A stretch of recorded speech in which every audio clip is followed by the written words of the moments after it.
ध्रुव जी के सामने भी ये बात आ गई। और सत्य ये है महाराज, मृत्यु हमारे जीवन का कड़वा सच है। तो आप कहोगे क्या मृत्यु आएगी?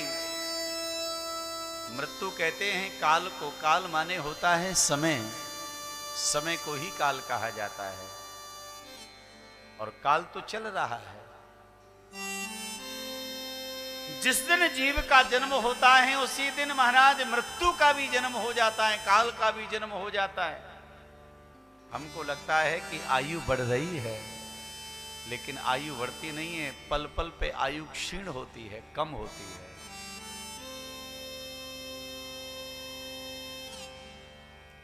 काल सदैव इस जीव को ग्रास बनाने के लिए तैयार रहता है, लेकिन परमात्मा के यहां से भी महाराज आयु निर्धारित है। उसी के अनुसार काल अपना प्रभाव डालता रहता है। काल बारी बारी से महाराज अपने तीर चलाता रहता है। तो समय के अनुसार हमारे शरीर में परिवर्तन होता रहता है। कई संकेत मिलते हैं काल के, लेकिन संकेतों को कौन मानने वाला है?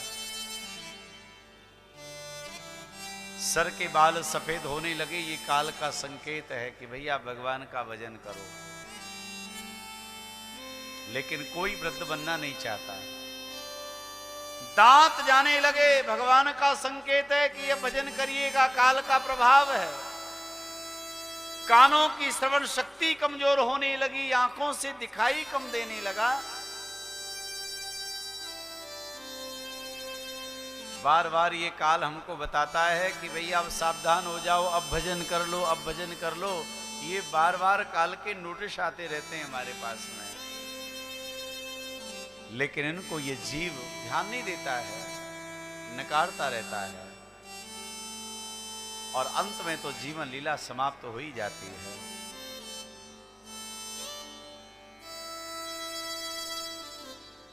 जब मरना ही है तो अपने जीवन में संकल्प करिएगा कि कोई कार्य तो हम अच्छा करें।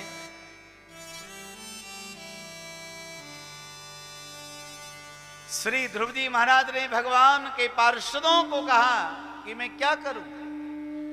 भगवान के पार्षदों ने इशारा किया,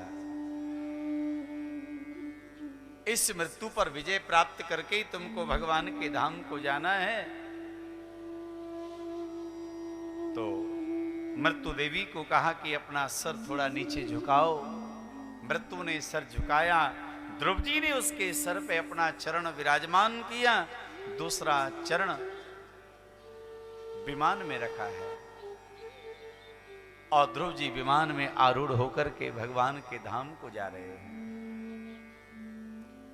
विमान जब उड़ने लगा तो ध्रुव जी ने कहा भगवान के पार्षदों से कि आप जरा विमान रोकिएगा, हमसे एक भूल हो गई है। भगवान के पार्षद बोले, ध्रुव जी आपसे क्या भूल हो गई? ध्रुव जी ने कहा, मेरी माता रह गई है। जिस माता ने मुझे भजन करने के लायक बनाया, भगवान के दर्शन के लिए इतना मुझे तैयार कर दिया, मैं आज भगवान के इस विमान में बैठ करके प्रभु के धाम जा रहा हूं। मेरी माता रह गई, मैं अपनी माता को भी साथ में लेके चलना चाहूंगा। इस विमान को लौटा के लेके चलो। तो भगवान के पार्षद कहने लगे, ध्रुव जी एक बार जरा सामने देखो। तो ध्रुव जी ने सामने देखा तो एक विमान और बड़ा दिव्य है। ध्रुव जी ने कहा, आगे एक विमान उड़ता हुआ जा रहा है। भगवान के पार्षद कहने लगे, ध्रुव जी तुम्हें जो विमान उड़ता हुआ दिखाई दे रहा है, इस विमान में कोई और नहीं है, तुम्हारी अपनी माता सुनीति बैठ कर के जा रही है। श्री ध्रुव जी महाराज जी की जय हो। ध्रुव जी महाराज गदगद हो गए। मेरी माता भी विमान में बैठ कर के जा रही हैं और भगवान श्री नारायण ने ध्रुव जी के लिए सुंदर सा लोक तैयार कर दिया, जिस लोक का नाम ध्रुवलोक हो गया है।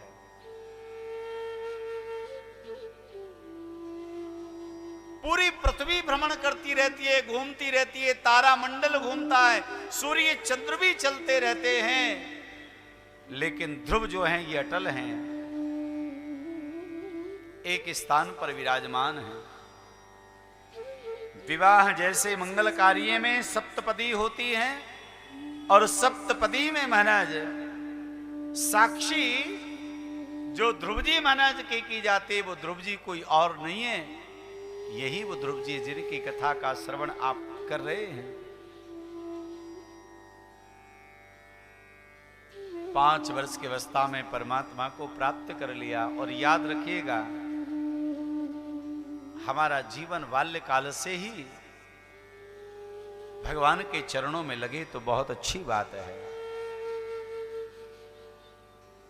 जो भक्ति के लक्षण भी बाल्यकाल में दिखाई देते हैं, आपने देखा होगा घर परिवार में बालक होते हैं, कोई कोई बालक बड़ा धार्मिक होता है, पूजा में पाठ में उसका मन रहता है, भगवत कार्य में उसका मन रहता है। जो वृक्ष होनहार होता है वो भी बचपन में उसके, जब वो छोटा होता है तो पत्ते बड़े चिकने होते हैं, तो पता चलता है कि वृक्ष आगे जाके बहुत विशाल रूप धारण करेगा। ये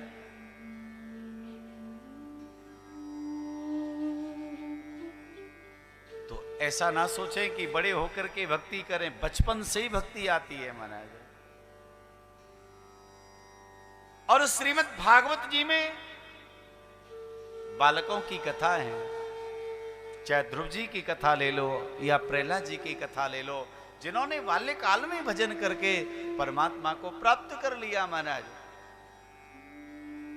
इसलिए अपने घर परिवार का इस प्रकार नियोजन करना चाहिए कि हमारा घर का जो वातावरण है वो धार्मिक हो जाए।